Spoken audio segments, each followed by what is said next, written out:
Hello everyone, welcome to the Kai's Family of Services August update. We hope that everyone's enjoying their summer with friends and family. Now as we roll into the month of August, here are some updates from our leaders. Hello, Craig Garcia with Capital Partners Mortgage. This month I wanted to talk for a moment about working with real estate investors. We have a brand new exciting program called Smart Vest that's specifically designed to cater to experienced real estate investors and make it very easy for them to acquire more properties and finance them. The program doesn't require any employment verification or any income verification on the real estate investor whatsoever. So it makes it very, very simple.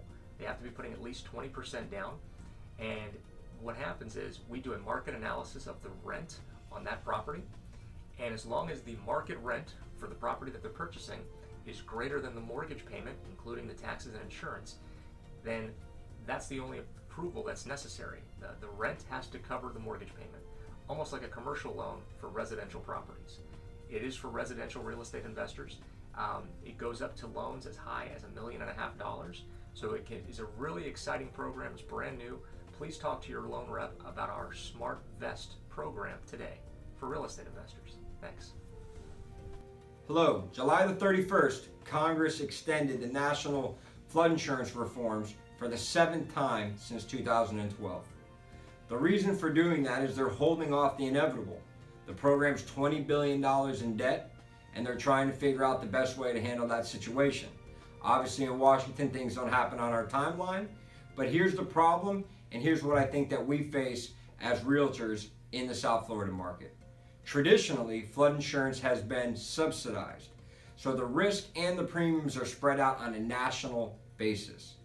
What FEMA has suggested that they're going towards in 2020 is a risk-based system, which will look at the home, how it is going to hold up against sea level rise, coastal flooding, or if there's been any previous floods. Unfortunately, in Florida, we have 3 times the homes at risk than any other state in the country. This will impact our market by 2020, and you should be prepared and prepare your clients for that as well. My best advice would be, if you have a client that is in a flood-prone area, close to the coast, or any of these other areas that you might think would be a high risk for a flood, it'd probably be better off for them to sell that home now than to wait 2 or 3 years from now when the flood insurance is may possibly double. So please keep up to date, talk to your associations, do what you can, be informed, and be prepared. We do see significant changes coming in 2020. Thank you and have a great month. Hello there. Today's topic is geared to all of my investor friends and their agents. We all know that when selling an investment or income producing property, you will be required to pay capital gains taxes on that sale. Yes, both you and Uncle Sam have to share in the profits, and his portion is currently about 15 to 20%. So if you're using those funds to purchase another investment property, you'll find that in essence, your buying power is reduced because of this tax debt.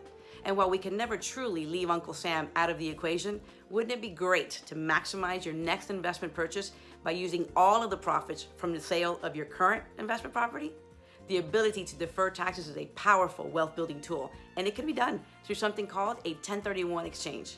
A 1031 tax deferred exchange simply allows an owner of an investment property to defer capital gains by exchanging that property for another that is like kind.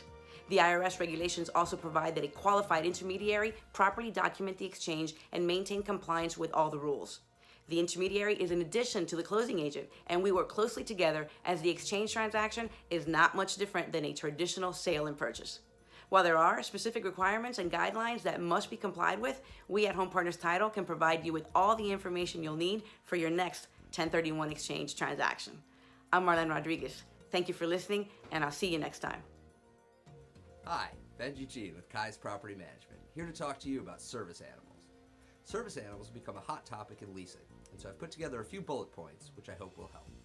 Number 1, when dealing with a service animal, an agent or a landlord may not ask what the specific disability or the extent of the disability is with regard to a service animal. You can, however, ask if it is a service animal and what specific tasks it is trained to perform. Number 2, an additional deposit cannot be charged for a service animal. Any damages, however, may be taken out of the security deposit as usual. Number 3, You do not, as a landlord, have to make any changes to the property to accommodate a service animal, like ramps, stairs, railings. That is the responsibility of the tenant. And number 4, there is a very big distinction between a service animal and an emotional support animal. Emotional support animals are not covered under the Florida statute, and just because a prospective tenant pays $34.95 so that they can have an animal by their side when they cry during beaches or This Is Us does not make them a service animal. For more information, call Kai's Property Management or see Section 413.08 in the Florida statute. Thank you so much. Have a great day. As always, thank you to our leaders for the valuable information. We hope you guys have a great month of August, and we'll see you guys next month.